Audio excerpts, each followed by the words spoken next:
4장 1절부터 11절까지 말씀 같이 읽도록 하겠습니다. 안식일에 예수께서 한 바리새인 지도자의 집에 떡 잡수시러 들어가시니 그들이 엿보고 있더라. 주의 앞에 수종병 든 한 사람이 있는지라. 예수께서 대답하여 율법 교사들과 바리새인들에게 이르시되 안식일에 병 고쳐주는 것이 합당하냐 아니하냐. 그들이 잠잠하거늘 예수께서 그 사람을 데려다가 고쳐 보내시고 또 그들에게 이르시되 너희 중에 누가 그 아들이나 소가 우물에 빠졌으면 안식일에라도 곧 끌어내지 않겠느냐 하시니 그들이 이에 대하여 대답하지 못하니라. 청함을 받은 사람들이 높은 자리 택함을 보시고 그들에게 비유로 말씀하여 이르시되 네가 누구에게나 혼인잔치에 청함을 받았을 때에 높은 자리에 앉지 말라. 그렇지 않으면 너보다 더 높은 사람이 청함을 받은 경우에 너와 그를 청한 자가 와서 너더러 이 사람에게 자리를 내주라 하리니 그때 네가 부끄러워 끝자리로 가게 되리라. 청함을 받았을 때에 차라리 가서 끝자리에 앉으라. 그러면 너를 청한 자가 와서 너더러 버시어 올라 앉으라 하리니 그때야 함께 앉은 모든 사람 앞에서 영광이 있으리라. 무릇 자기를 높이는 자는 낮아지고 자기를 낮추는 자는 높아지리라. 아멘. 안식일에 예수님께서 한 바리새인 지도자의 초대를 받으셔서 식사하러 갔었습니다. 한 바리새인 지도자가 예수님을 초대한 거죠. 바리새인들은 우리가 아는 것처럼 예수님께 별로 호의적이지 않은데 어떻게 이렇게 식사 초대를 했을까 좀 의아스럽게 보이는 분도 있습니다. 앞에 13장에서도 그런 일이 있었죠. 예수님께서 18년 동안이나 귀신에게 사로잡혀서 허리를 펴지 못하는 한 여인을 안식일 날 고쳐주었습니다. 그때 회당장이 화를 냈죠. 근데 재밌는 것은 화를 낼 때 예수님께 화를 낸 게 아니고 거기는 사람들한테 막 화를 냅니다. 어쩌면 예수님께는 함부로 못하겠고 사람들한테 화를 내면서 당신들 병 고치고 싶으면 오늘 말고 다른 날 6일이나 있으니까 그때 와서 병 고침을 받으라고. 오늘은 안식일이니까 오늘은 그러니 하지 말라고 그 백성들을 혼을 냅니다. 그 말은 예수님께도 항의하는 거죠. 다른 날 하고만을 놔두고 왜 안식일 날 와서 이렇게 병을 고쳐가지고 하지 말라는 규례를 어기냐고 예수님께 항의한 것을 보게 됩니다. 그때 예수님 그랬죠. 이 외식한 사람아, 외식이라고 표현합니다. 왜 외식이라고 표현했습니까? 그들이 규례는 지키고 안식일날 지키고 뭐 그런 했는지 모르지만 그 안식일에 진짜 담겨있는 정신과 하나님이 안식일날 주신 그 마음은 헤아리지 않기 때문에 그것을 외식이라고 표현한 것입니다. 예수님은 안식이라는 그 규례에만 매이는 사람들 향하여서 그것이 바로 외식하는 거다. 왜 하나님이 안식을 주셨는가? 안식에 담긴 참 정신이 무엇인가? 그리고 안식을 주인 오신 그 주님을 알아보지 못하는 그들을 향하여서 주님은 책망하셨던 것입니다. 이런 일이 있었다는 소식을 전해들은 바리새인 한 사람이 예수님을 초대했는데 그것도 딱 안식일날 초대합니다. 안식일날 예수님을 초대한 겁니다. 근데 1절 끝에 보시면 뭐라고 하면 그들이 엿보고 있더라 이렇게 이야기하죠. 엿보고 있는 게 뭔지 아시죠? 무슨 일이 나는가, 무슨 짓을 하는가 한번 보자 하면서 의도를 가지고 지켜보는 것이 바로 엿보는 것이죠. 이날 역시 안식일이기 때문에 그렇습니다. 이 안식일날 또 무슨 짓을 하는가 한번 보자 하는 마음으로 그들을 통해서 보고 있는 겁니다. 때마침 2절에 보면 그 주님 앞에 누가 있다 그러죠? 수종병 든 한 사람이 있었다고 이야기합니다. 수종병이라는 거 들어보셨습니까? 수종병이라는 것은 몸의 복부에 물이 차가지고 몸이 퉁퉁 붓는 그런 병을 수종병이라고 부른다 그럽니다. 요즘에는 뭐 의학이 발달돼서 모르겠지만 이 당시에는 이런 병에 걸리면 거의 죽는 게 당연한 수순이었던 겁니다. 근데 그 여인이 이 수종병 든 사람이 주님 앞에 있었다 그러죠. 왜 거기 있었을까요? 이런 수종병 든 사람이 안식일 날 바리새인 집에까지 왔다는 것은 본인의 의도나 오기는 쉽지 않습니다. 그런 병에 걸렸으면 집에 가만히 있든지 사람들에게 손가락질 받기 때문에 돌아다닐 수 없을 터인데 어떻게 그 귀한 집에 초대까지 받아서 거기 와 있을까? 상당히 뭔가 의도를 가지고 이 바리새인이 예수님 온다는 소식을 듣고는 그에게 이 여인도 이 사람도 같이 불러다가 예수님의 딱 보이는 자리에 앉혀둔 게 아니겠는가, 이렇게 의심을 할 수 있는 부분인 것입니다. 뭐겠습니까? 오늘도 안식일인데 또 병을 고쳐주라 안 고쳐주라 한번 보겠다는 거죠. 그런 마음으로 그런 나쁜 의도를 가지고 보고 있는 겁니다. 예수님 몰랐겠습니까? 뻔히 아시죠. 딱 들여다보시고는 그들에게 묻습니다. 안식일 날 이렇게 죽어가는 병 고쳤던 사람을 고쳐주는 게 좋으냐 안 좋으냐, 그렇게 묻습니다. 그랬더니 사람들이 아무 말도 못하고 잠잠했다 그랬습니다. 속이 들킨 거죠. 그들이 일부러 데려와서 고쳐달라 한 것도 아니고 그냥 딱 보이는 데만 놔뒀는데 예수님이 그의 의도가 다 알아차리고 그들에게 이 말을 하시니까 사람들이 아무 말도 대답을 못하고 있는 상황인 것입니다. 그리고는 예수님께서는 그 병자를 고쳐주시고 그 다음에 다시 말씀하시죠. 너희 중에 누가 아들이나 소가 우물에 빠지면 그냥 지켜보고 있냐라고 묻습니다. 그들이 그렇게 안식일을 지킨다고 노동하지 말라고 주장하면서도 만약에 아들이 우물에 빠지면 그 아들 안 꺼낼 사람이 아무도 없는 거죠. 그건 상식적으로 당연한 일이라고 말할 수 있는 겁니다. 예수님은 그들의 입을 막으신 거죠. 18년 된 여인을 고쳐준 일이나 혹은 수종병 들여서 온몸이 뚱뚱 부어있는 그 사람을 고쳐주는 것은 안식일날 참 생명을 살리는 하나의 표현으로서 주님은 그들의 입을 막으신 것을 보게 되는 것입니다. 안식은 하나님께서 모든 걸 이루시다는 의미였죠. 6일 동안 세상을 창조하고 마지막 날 쉬셨다 그랬는데 하나님께서 6일 동안 천지를 다 창조하느라고 너무 피곤해가지고 쉬셨다, 그런 말이 아니죠. 그 안식이란 말은 완성이라는 의미인 것입니다. 모든 것이 완성이 됐다. 그러니 이제 그 모든 안에서 자유를 누리고 기쁨을 누리고 만족을 누리고 쉼을 누린다는 그런 의미가 안식의 의미였던 것입니다. 그러니 안식일의 가장 중요한 의미는 그날 쉬는 겁니다. 일을 안 하고 노동에 쉰다는 그런 육신의 쉼을 말하는 것이 아니고 우리 모두가 하나님 안에서 참 쉼을 얻는 거구나.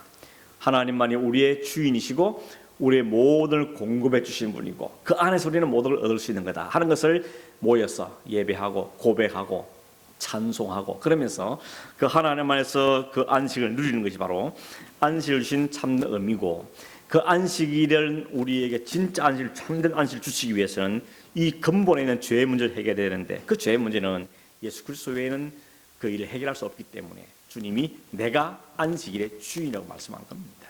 진짜 안식, 제대로 된 안식, 하나님 진짜 죽으시고 안식을 주시는 분은 예수 그리스도 뿐이기 때문에 안식의 주인이 그리스도라고 말씀하신 거죠. 이 안식은 뭘 표현합니까? 장차 우리가 하나님 나라에서 영원토록 늘 그 안식을 표현하고 있습니다. 이 안식입니다. 지금 우리가 세상에 고단하고 삽니다. 주일날 와서 예배하고 찬송 기뻐하고 예배하고 그렇게 가지만 또 삶은 고단한 삶이 반복되고 있습니다. 주일 와서 예배하고 주님의 안식을 누리면서 우리에게 이 안식을 통해서 참 영원한 안식, 완전한 안식이 있다는 것을 다시 확인하고 가는 게 주일의 중요한 원리입니다. 주일을 율법으로 계명을 시킨 것이 아니고 하나님이 이 안식을 통하여서 이 주일을 통하여서 하나님이 하신 영원한 안식을 경험하게 하는 것이기 때문에 이건 너무나도 소중하고 중요한 것이라고 말할 수가 있는 것입니다. 이런 이야기 진행된 다음에 7절에 보면 이 식사 자리에 초대받은 사람이 예수님만 초대받은 게 아니고 여러 명의 사람도 있었다는 것을 우리에게 알려주고 있습니다. 예수님 딱 보니까 초대받은 사람들이 서로 높은 자리에 앉으려고 하는 것을 주님이 봤다 그랬습니다. 유대인들의 식사 테이블 보셨습니까? 최후의 만찬 이런 데 보면 테이블이 이렇게 디귿자, 우리 식은 디귿자고 유형으로 이렇게 되어 있습니다. 그리고 주인이 제일 가운데 앉죠. 가까운 사람일수록 가까이 이렇게 자리를 배치하는 게 일반적인 유대인의 테이블 배치의 상황인 것입니다. 근데 서로 주인 가까이, 소위 말한 높은 자리에 상석에 앉으려고 서로 이렇게 눈치작전을 하는 걸 주님이 본 겁니다. 그걸 보고는 주님 뭐라 그럽니까?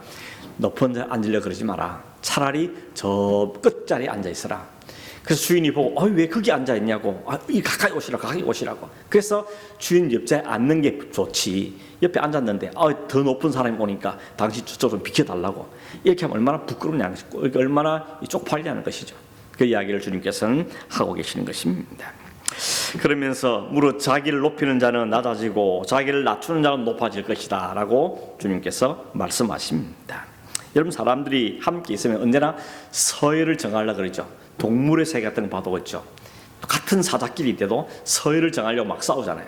싸워가지고 네가 1번 내가 2번 이렇게 서열을 정하는 걸 볼 수 있습니다. 이게 거의 본능적입니다. 사람들도 여러 사람이 모이면 누가 더 저 사람이 높은 사람인가, 누가 더 낮은 사람인가 하는 것을 은근히 확인해 보려고 하죠. 뭐 예를 들어서 혹시 몇 년생이십니까? 이래가지고 나보다 나이 좀 적으면 내가 형님이네 뭐 이렇게 이 폼을 준다든지, 아니면 무슨 일 하십니까? 내가 보기에는 저 사람이 훨씬 더 귀한 직을 가지는가, 또 기가 죽고, 어쨌든 은연중에 이런 서열이 정해지고 그게 사회의 질서가 된 이런 형태를 보게 되는 것입니다. 더군다나 한국 사회는 유교의 영향을 받아서 이 장유유서를 그러죠. 어른과 아이는 분명히 서열이 있어야 된다 뭐 이래가지고 이런 서열을 되게 중요시하는 것을 우리가 볼 수 있는 것입니다. 직장이라든지 군대라든지 뭐 이런 곳에는 이 서열이라는 게 딱 명확하기 때문에 다툴 일이 없지만, 비슷한 사람이 모이면 뭐 그 교회 같은 데 그러겠죠. 교회 같은 곳도 다 비슷한 사람이 모여 있으니까 누가 좀 서열이 높은가 이걸 따지려고 하는 이런 습성들이 드러나게 되는 걸 보게 되는 것입니다. 그리고 서로 비슷하다면 서로가 좋은 자리, 높은 자리, 또 좀 빛이 나는 자리 앉고 싶어하는 것이 사람들의 모습이라는 것입니다. 그리고 한번 자리 잡으면 안 뺏기려고 그런다는 것이죠. 안 뺏기고 양보하지 않으려고 하는 습성들이 있다는 것입니다. 제가 인터넷 이게 보다가 이런 재미있는 얘기 하나 있어서 제가 소개를 하면, 한 며느리가 시어머니를 모시고 서울에서 부산 가는 비행기를 탔습니다. 아마 이 어머니는 비행기를 처음 탔나 봅니다. 그래서 너무 신기해가지고 막 두리번거리고 있다가 이제 화장실 가고 싶으니까 저기 화장실 갔다 오시라고, 화장실 갔다가 돌아오는데 보니까 내가 앉았던 자리보다 훨씬 넓고 더 편안해 보이는 좌석이 하나 보이는 거죠. 근데 비어 있는 거예요. 그러니까 이 어머니가 가서 거기 딱 앉았습니다. 이 내 자리 그걸 앉은 겁니다. 무슨 석이 그게 비즈니스석이겠죠. 일반석 아니고 거기 딱 앉아 있으니까 스튜디오스가 지나가면서 할머니 거기 앉으시면 안 되고요, 본인 자리 가셔야 돼요. 그랬더니 뭔 소리 하냐고, 먼저 앉으면 장땡이지. 그러면서 우리도 시골에서 버스 타면 먼저 앉은 사람이 최고라고 그러면서 안 비키는 겁니다.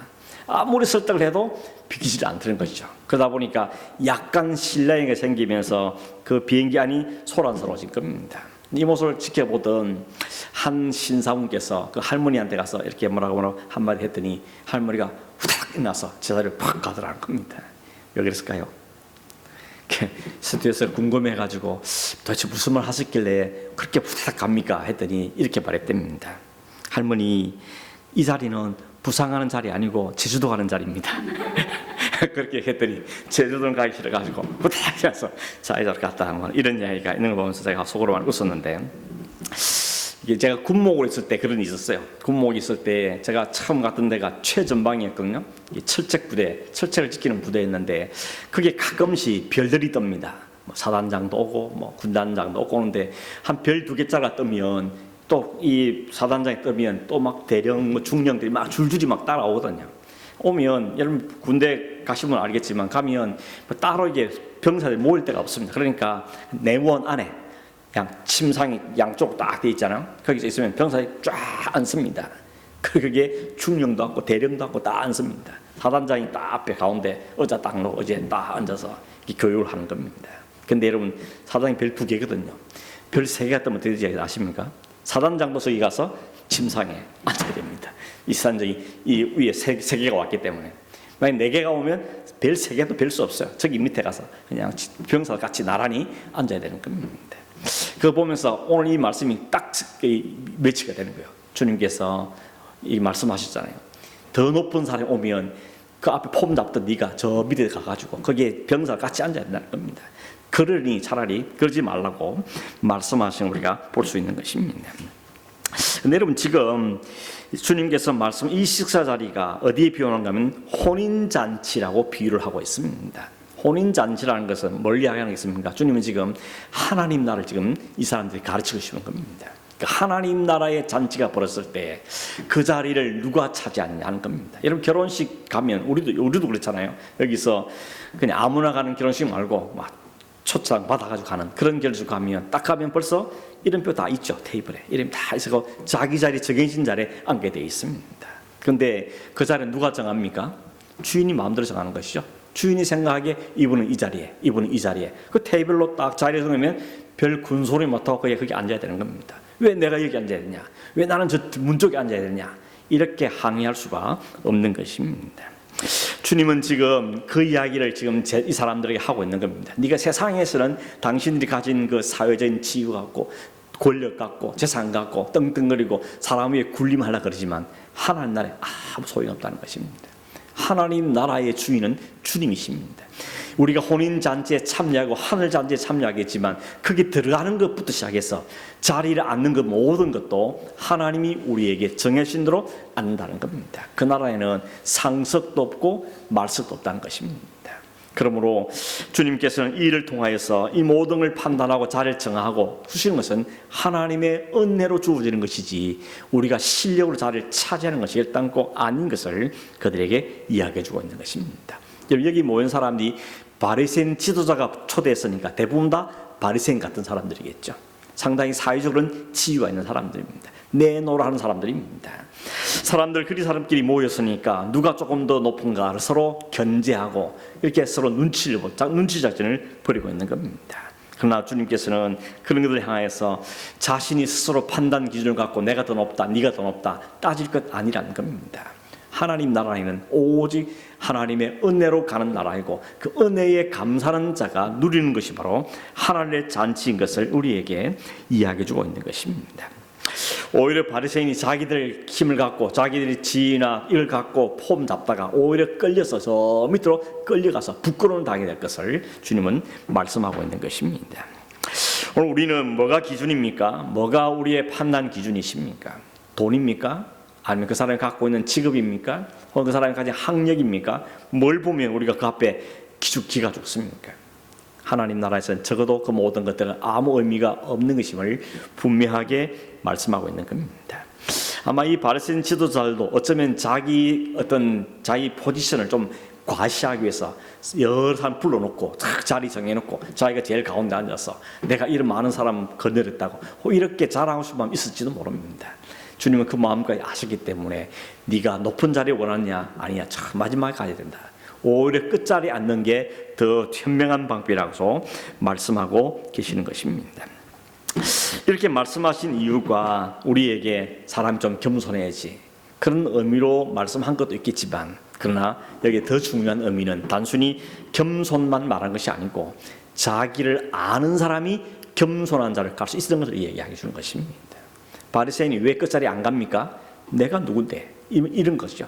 내가 그래도 대단한 사람인데 내가 그래도 뭔가 가진 사람인데 내가 율법도 잘 지키는 사람이고 사람이 존경을 받는 사람인데 그러면서 나는 이 높은 자리에 앉을 만한 사람이야 라고 생각하기 때문에 주님 그 마음도 완전히 깨부시는 겁니다. 하나님 앞에서 그 혼인잔치를 여신 그 하나님 앞에서 누가 감히 내가 상석에 앉을 수 있다고 말할 사람이 누가 있냐는 것입니다. 하나님께서 그 부분들을 분명하게 지적하고 계시는 것입니다. 그렇게 말씀하신 게 아니고 주님이 그러셨죠. 여러분 주님께서 하나님 보좌 우편에 하나님이 계시던 분이신데 그 모든 보좌를 내려놓고 가장 낮은 이 자리에 말석 같은 자리에 저 끝자리 같은 이 세상에 주님이 친히 오셨습니다. 실력이 없어도 아니고 능력이 없어도 아니었습니다. 그러나 주님께서는 그 몸을 통해서 진정한 섬김이 무엇인지 진짜 겸손이 무엇인지를 우리에게 보여주고 있는 것이죠.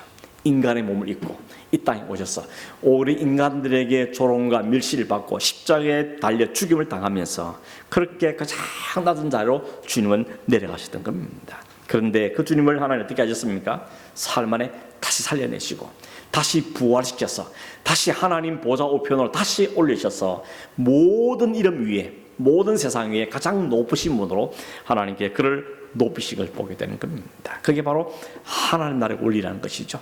낮아지려고 낮아를 해도 낮아지는 것이 아니고 하나님 그를 통해 오히려 높아짐을 보여주시면서 주님을 따른 우리가 어떤 삶을 살아야 될 것인지를 우리에게 알려주고 있는 것입니다. 바리새인들 어떤 사람들입니까?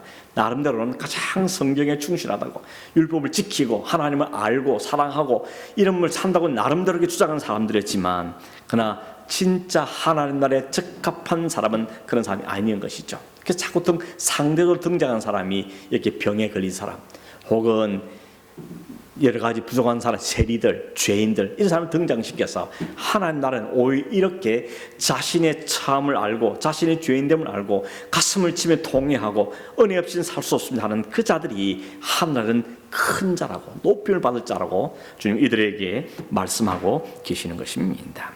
사람들은 본능적으로 자기 영광을 추구하죠. 이게 그냥 본성이기 때문에 사실 욕할 것도 못 됩니다. 사람이 어떻게 교만해, 어떻게 잘난 채, 그게 본성이라니까요. 그래서 어쩔 수 없는 겁니다. 어쩔 수 없는 상황인 것입니다. 나는 죄인이라고 말하는 사람도 어찌 보면 죄인이라고 말함으로 오히려 자기가 신앙이 있는 걸 과시하려는 수단으로 사용할 수도 있다는 것입니다. 이런 우리 안을 보면 알지 않습니까? 내가 겸손하고 한데 그것마저도 내 겸손을 누가 알아주는가, 이렇게까지 이용할 수 있는 것이 참 인간의 못돼 먹은 죄성들이라고 말하고 있는 것입니다. 그래서 성도는 자신 인기 훌륭하고 신앙적인 사람을 여기지는 것을 진짜 조심해야 됩니다. 우리의 본성 자꾸 그걸로 끌고 가 있습니다. 조금만 잘해도 자기 이름이 드러나기를 원하고 누가 알아주길 바라는 이런 마음들이 죄성을 가진 인간들의 본성적인 분이기 때문에 죄와 싸우되 피 흘리가 싸우는 말이 여러분 뭐 어떤 의미겠습니까? 내 안에는 죄입니다. 이 본성과 싸우는 것을 이야기하는 것이죠. 자꾸만 세상에 끌려가기를 원하고 세상과 같은 방식으로 살려고 그러고 사람들의 존경과 인식을 받기를 원하고 이런 마음들이 자꾸를 끌고 가기 때문에 그 악한 본성, 내 안에 있는 그 죄성과 싸워서 이기게 될 것을 주님 우리에게 말씀하고 계시는 것입니다. 우리가 어디까지 가야 되는 겁니까? 주님 때문이라면, 주님이 원하신 것이, 주님이 기뻐하신 것이라면 가장 낮은 자리도 맞지 않고 거부하지 않고 간다는 것입니다. 내게 어떤 일은 하든지 그것이 주님이 기뻐하신 일이라면, 주님 내 마음에 계신 일이라면 기꺼이 감당할 수 있는 그 자리로 가는 게 끝자리로 가는 자리인 것입니다. 높은 자리에 가서 어떤 사람입니까? 주님 뭘 하든 간에 내가 이름이 드러나고 내를 알아봐주고 그 자리에 가는 게 바로 높은 자리에 가려는 사람의 특징이고, 끝자리를 가는 사람의 특징은 자신의 모습을 알고 자신의 약함을 깨닫고 하나는 은혜가 아니면 안 되는 걸 알기 때문에 그 낮은 자리로, 그 기도의 자리로, 그 무릎 꿇는 자리로 나아가는 사람이 바로 겸손한 사람이요, 그 사람이 바로 주님이 말씀하시는 낮은 자리에 가는 사람이고 그가 높임을 받게 될 것이라고 말씀하고 있는 것입니다. 이 말씀을 하시면 어느 목사님이 하신 말씀이 생각나는데, 이 목사님 30대에 꽤 괜찮은 큰 교회의 담임 목사님 되셨습니다. 30대 됐으니까 아주 남들이 봐도 부러워한 사람이었습니다. 이 목사님이 담임 목사 된 다음에 그래도 성도들 다 집을 한번 방문해 보려고 계획을 세웠습니다. 장기간 계획을 세워서 하루에 막 10가정씩 막 15가지씩 막 신방을 막 다니는데, 한 구역에서는 연세 자기 30대니까 자기 아버지보다도 나이가 더 많아 보이는 그런 장로님이 함께 동행을 하게 된 겁니다. 신방을 가는데. 그래서 갔는데 가정에 들어가면 이렇게 자리가 딱 배치되어 있지 않습니까? 그러면서 주인이 목사님 여기 앉으세요 이러는데, 보니까 거기가 제일 상석이에요. 근데 장로님이 가셨으니까 내가 말고 장로님이 여기 앉으시라고 그러면서 양보를 한 겁니다. 그랬더니 그 장로님이 무슨 소리냐고, 목사님이 예배 중심인데 앉으시라고. 그래도 뭐 여기서 괜찮다고 장로님 앉으시라고. 한참 신랑을 하다가 이 젊은 목사님이 더 힘이 세니까 그냥 거기 앉으신 겁니다. 장로님이 어쩔 수 없이 앉아서 예배를 드렸습니다. 그 다음 집에 갔는데 똑같은 일이 또 반복되는 거죠. 또 거기도 방석 딱 놔두고 여기 목사님 자리니까 아니라고 장로님 앉으시라고. 그래서 또 신랑이 하다가 끝내 또 장로님 앉으신 거예요. 이 두 집, 세 집까지 반복되는데 네 번째 집 가니까 장로님이 이 시간이 신랑이 하는 시간이 좀 줄어들었습니다. 처음에는 막 안 된다고 하다가 나중에는 그냥 장로님이 목사 하도 그러니까 못 이겨서 하다가 좀 못 이긴 게 시간이 짧아지는 거예요. 그러다가 한 네 번째쯤 돼 가니까 목사님 특별히 말 안 했는데 그냥 장로님 거기 앉더랍니다. 그냥 또 목사님 신뢰하니 그냥 내가 그냥 앉지 뭐 이러고는 그저 앉더라는 것이죠. 이 목사님이 그런 말 하는 거죠. 그렇게 하니까 당연하게 내가 그동안 주장했던 거고 그게 마땅하다고 생각했는데 아무 말 없이 그냥 앉으니까 마음에 기분 나쁘다는 겁니다. 말이야. 그냥 그래서 마음이 막 기분 나빠서 그 집에서는 예배가 제대로 안 됐다고 그런 이야기를 하는 걸 보면서 무슨 이야기 하고 싶었는가 하면 그분이 이런 거죠. 이게 인간이라는 겁니다. 그렇게 막 양보하고 뭐 해놓고는 실제로 그렇게 되니까 또 마음이 막 속이 상해갖고 막 예배가 안 될 정도 됐다면 이게 얼마나 인간의 고약한 습성인지 죄성인지를 그가 절실하게 깨달았다는 그런 이야기를 하는 거 보면서 충분히 공감이 되는 겁니다. 우리가 남들 앞에서 또 고상할 때는 섬기고 막 하지만 오히려 그런 상황이 바뀌면 마음에 울분도 생기고 분해지고 막 내가 누군데 내가 뭘 했는데 이런 마음들이 막 생기는 것이 인간들의 본성이라는 것을 보게 되는 겁니다. 이런 인간들한테 주님이 끝자리로 가라 했을 때 쉽게 순종할 말씀이 아니란 이야기인 겁니다. 우리의 본성으로서는 잘 안 되는 이야기입니다. 어쩌면 끝자리가 앉았어도 어디 보자, 나보다 더 높은 사람 누가 오나 보자 이러면 지켜볼 수 있는 그런 상황들이 우리 마음속에 있는 죄성이라는 이야기죠. 어떻게 가능합니까? 어떻게 주님처럼 이렇게 할 수 있습니까? 주님의 마음이 우리에게 이식되지 않으면, 주님을 정말 깨닫지 않으면, 주님을 정말 제대로 만나지 않으면 이 삶은 우리에게 영원한 삶인 것입니다. 사도 바울을 보십시오. 그는 최고로 잘난 사람이었습니다. 태어날 때부터 학문과 시민권과 모든 면에서 뒤지지 않는 사람이었습니다. 그런데 사도 바울이 가면 갈수록 나이가 들면 들수록 정말 더 낮아지죠. 더 끝자리를 가죠. 내가 사도 중에 자기 약한 사람이고 나는 성도 중에서 약한 사람이고 나는 죄인 중에 괴수고 그러면서 점점 끝자리로 밑자리로 내려갑니다. 어떻게 그게 가능했습니까?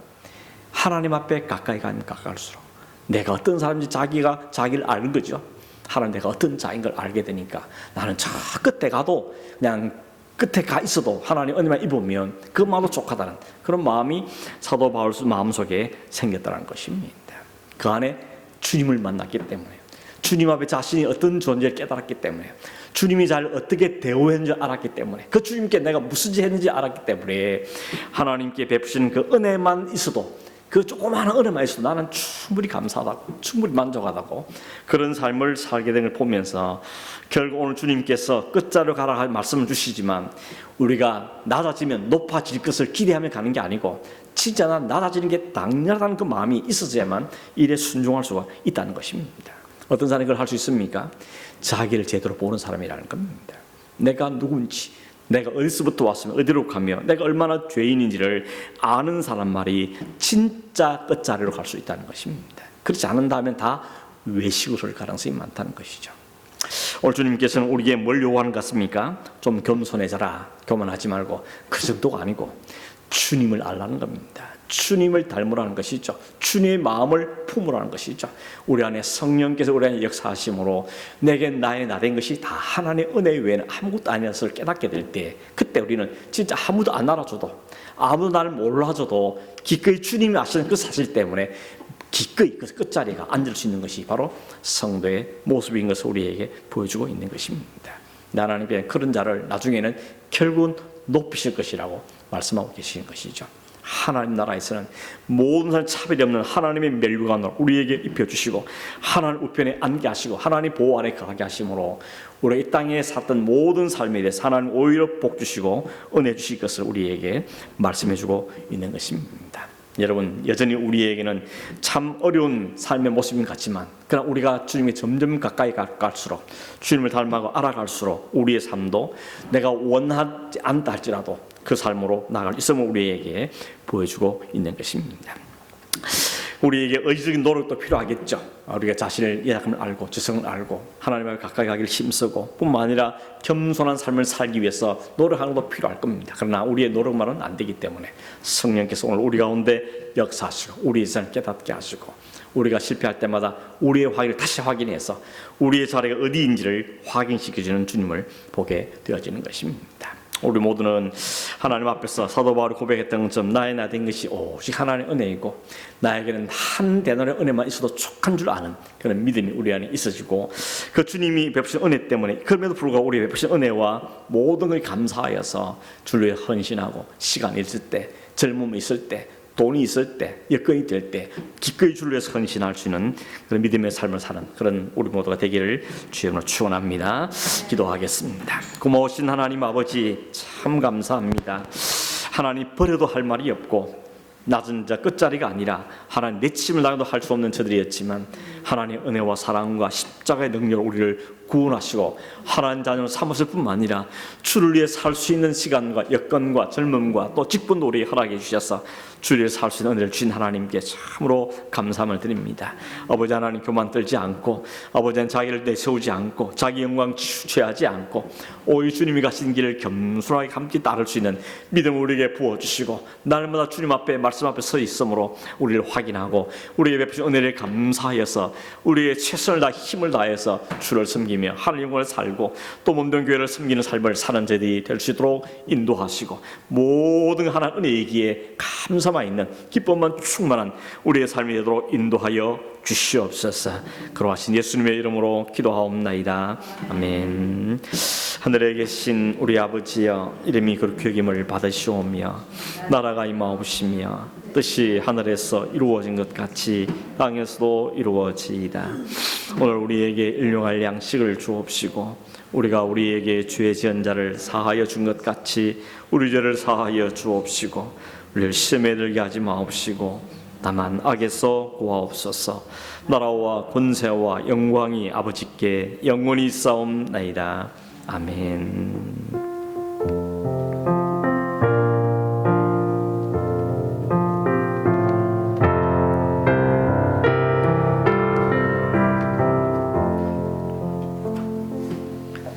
감사합니다. 믿습니다.